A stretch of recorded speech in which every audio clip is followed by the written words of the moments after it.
Have you heard about Amazon Extended Producer Responsibility?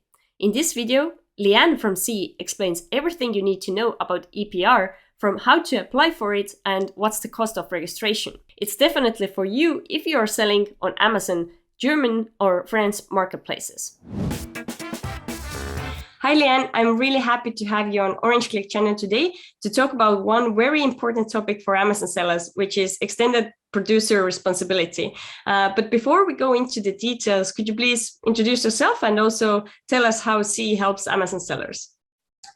Hello, thank you so much for having me today. Obviously a very important topic that needs to be discussed, especially in the Amazon space.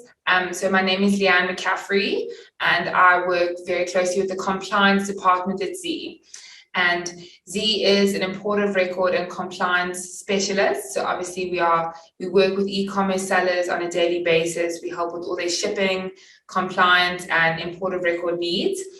So within this space, we just really have a very good growing compliance division, and we just assist sellers in getting their goods compliant for import as well as for sale globally. So we've opened many new lanes and we really assist clients. We find out what their product requirements are and how best to get them into those destination lanes without any issues. So obviously a huge thing that a lot of our clients have experienced now is this issue with EPR registration. Their seller centrals are closing and they're unable to list products, and obviously they are coming to us frantically and saying, what are lucid numbers, what is EPR, what can we do? So that's definitely where ZEE can step in and really assist sellers that have these issues at the moment. So to speak to the issue at hand is just really EPR in the e-commerce space. So EPR isn't specific to the e-commerce space, but now obviously Amazon is really enforcing it at the moment. So that's why it's obviously become more known within the space. So EPR stands for Extended Producer Responsibility. So what this is it's a directive from the Waste Packaging Act, which is obviously national legislation, which kind of enforces, it places a responsibility on producers to focus on the post-consumer use of goods, the post-consumer cycle of goods. So it's the end life of consumable goods that are imported and sold in the Amazon space. So it kind of shifts responsibility from a national level onto producers themselves. And it obviously covers a broad category of people, which I'll speak to at a later stage in this, obviously in this discussion. So when the Waste Packaging Act was implemented throughout Europe, the issue at hand was that it's hard to implement it. So there's obviously a responsibility on producers to recycle their goods, and the extended producer responsibility looks not only at the consumable goods, but moreover, it looks at the packaging. So it places a responsibility on to consider the packaging and the end life cycle of that packaging as well. So at national level, obviously all producers have a responsibility to contribute on a yearly basis to these schemes. In terms of the legislation, there's a contribution that is determined on the number of goods you sell and the number of waste you produce. In order now for Amazon, obviously, to assist the national legislation from being implemented, sellers are now obviously obliged to contribute to these schemes. So it's no longer just at national level. Now producers have to contribute to these schemes. And producers in this equation, it's anyone that is placing goods in the marketplace that are to be sold that fall under certain categories. So these categories include plastics, electronics, batteries, textiles, and a lot of other goods that your product may fall into the category of. You are then obliged to obviously register with a scheme, whether it be in France or Germany or any of the EU nations, and make yearly contributions to those schemes. So at the moment, obviously, since July, Amazon has said sellers that have not registered for the Lucid scheme and registered for EPR, they will no longer be able to list their products on the Amazon portals. But in France, this obligation hasn't already become mandatory, but in the coming months now, France will obviously follow suit, and you'll also be obliged to register with the relevant scheme in France. And then obviously following suit from that, many of the other European nations are going to enforce implementation of the EPR. So at present, there's no uniform legislation like saying that every single country must do a specific thing within the EU. each EU country has specific rules and regulations, how they kind of implement the Waste Packaging Act at national level. So the way that it's currently being done is they each have a scheme in each specific country. So Europe will, so obviously Germany will have their own scheme, France will have their own scheme, and then you need to register with those schemes, and they kind of then will look at the specific contributions you will have to make as a seller, as a producer, as an importer per year based on the number of sales you do of that product. They'll kind of work out for you the volume of waste that is going to be placed on that marketplace. And you'll obviously then have to pay that contribution over on a yearly basis to that specific scheme. So there obviously are penalties for non-compliance at this stage, especially in France and Germany. Those are really the main European countries that are implementing it at the moment. But like I said, a lot of the other European countries will certainly follow suit very soon. So in terms of those contributions, if you don't do your contributions to the schemes, they can take your listings off Amazon, and there obviously are going to be penalties for non-compliance with the schemes. So in France and Germany at the moment, there's no obligation to have an authorized representative to kind of represent you in terms of a person in the scheme with a registered presence in Germany or France, because obviously foreign importers, when they import there, they need to obviously contribute to these schemes, but they don't have a physical entity in those destinations. So the legislation, the way it's changing, in future, you could be required to have an authorized representative to kind of make sure you do your filings and kind of double check that you are doing all of your contributions correctly to those various schemes. But at present now, foreign importers don't need to worry about that yet, because obviously with the WEEE regulations and the WEEE Act, foreign importers with batteries and electronics and stuff, they do need an authorized representative. But obviously that's a topic for another day. So in terms of EPR at the moment, like the main thing we want our sellers to know, and we want Amazon sellers to know in this space, is that the registration for Germany is very simple. The sellers are actually obliged under the legislation to do it themselves. They go onto the Lucid Packaging Act and they do the registration. And then after that, we can really assist them. We have a network of suppliers and affiliates who can assist them with determining their contributions, how much they need to pay to the scheme per product category, whether it's plastic packaging, paper, cardboard boxes, whatever their packaging constitutes. We'll be able to certainly assist them with getting that right and making sure their contributions are correct. They've got the recycling labeling on their goods and so forth. And so for France isn't as rigorous. Someone can register on your behalf for the French scheme at present. So we can help them with that registration and just get them making their contributions, ensure that their goods are not taken off Amazon because they aren't compliant with these schemes. So really just kind of taking it back, because I've obviously given a lot of very in-depth information very quickly, just like holistically taking it back and looking at it.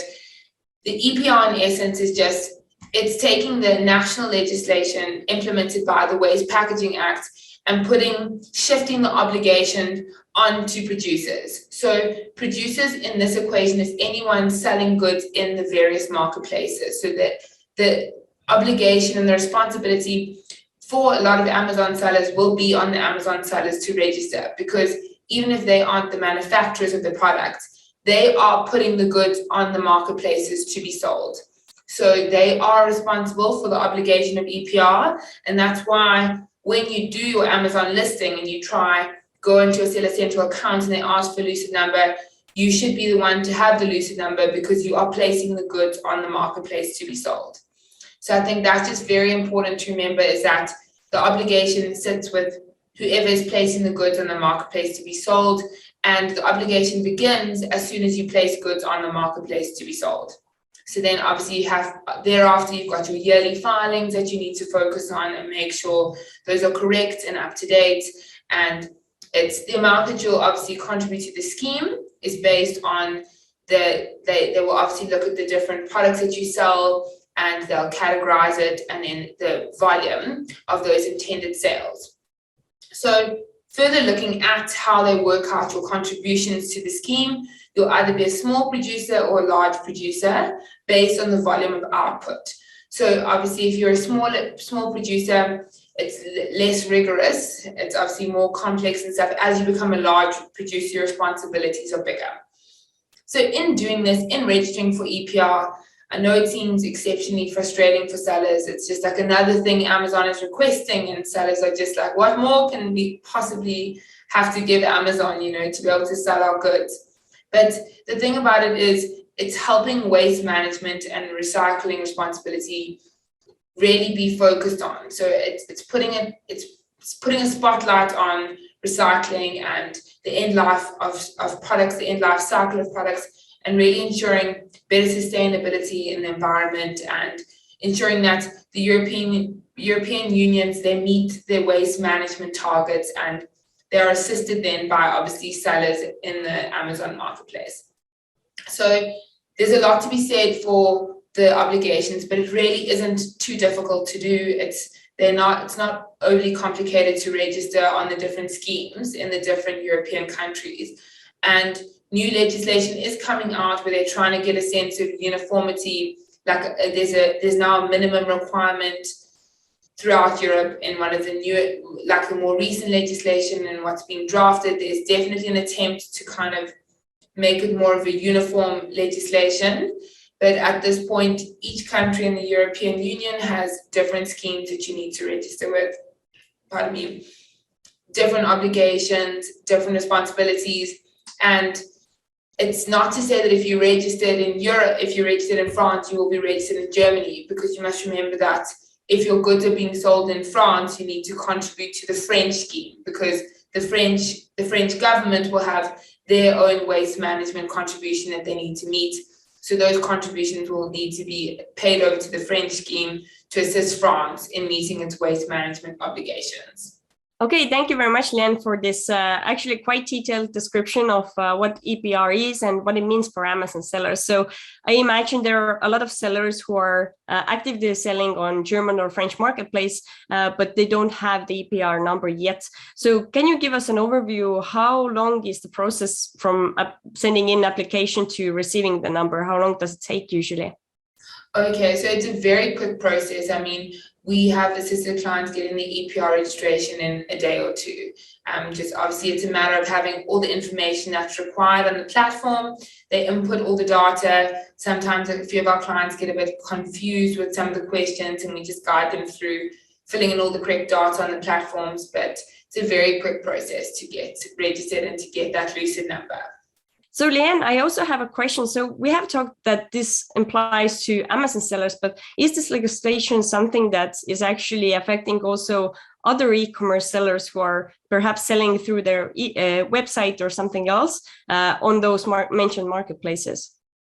So obviously it's going to be applied throughout the European Union, and obviously they're very much trying to implement now and enforce implementation. So Amazon is just kind of assisting with that implementation of an act that's already been around for some time. It's just now they're trying to really implement it.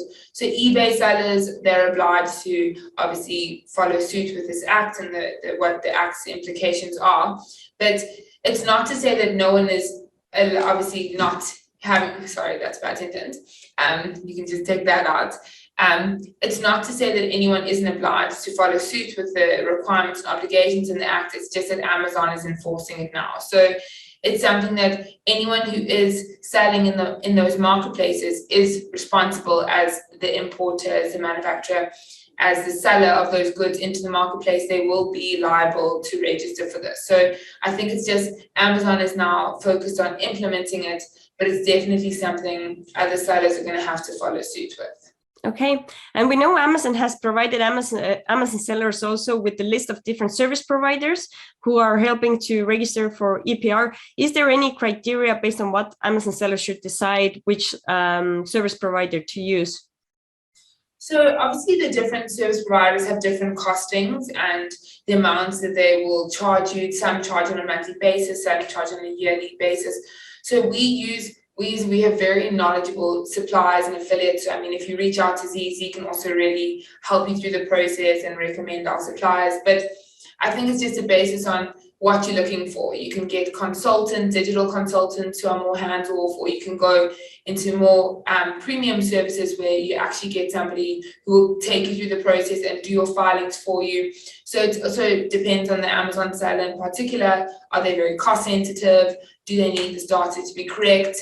Kind of what are you looking to spend? So the costing will obviously vary across the board. But yeah, like I said, we have very, very good partners that we've been using that we're very happy with. So happy to really, if the clients reach out to us, happy to like walk them through that journey and refer those people. Okay, and now I think it's the right time to ask you once more how ZEE helps different Amazon sellers. What kind of services do you offer to Amazon sellers? And also, what's the best way to learn more about you? Okay, so I mean, the best thing to do, we're always happy to hop on a call at ZEE. ZEE kind of is really just geared up at offering a door-to-door solution. We collect your goods, we do in-depth product analysis, we've got a team of legal researchers, we look at the goods, we make sure that they are fully compliant for import, so we consign the correct documents for import so that the goods clear first time at customs, and then thereafter we'll have done all of our compliance, we'll have checked that you have all the necessary tests, the labels are correct, so that when they are sold in the relevant marketplaces, they adhere to the regulations and the legislations within those marketplaces, so there'll be no issues with those goods. And then obviously we offer freight solutions, and I mean we have road freight, sea freight, air freight providers, so we can really do a whole holistic service for the client. So I think what's so great about ZEE is, especially for clients that are looking to expand globally, ZEE just really does offer a phenomenal turnkey solution where we're like, okay, if you want to go into this marketplace, but you're not sure, are you compliant? We will let you know what's missing in your compliance, where you need to go with your compliance, what needs to be done. We facilitate that process. Then we obviously get the best solution, whether it be air, road, sea freight, whatever is more tailored to your specific needs. We give you all the bundle of documents that are required by customs, and then we get it to those Amazon warehouses or those 3PLs, or if you're a Shopify seller, we just get it to the end destination.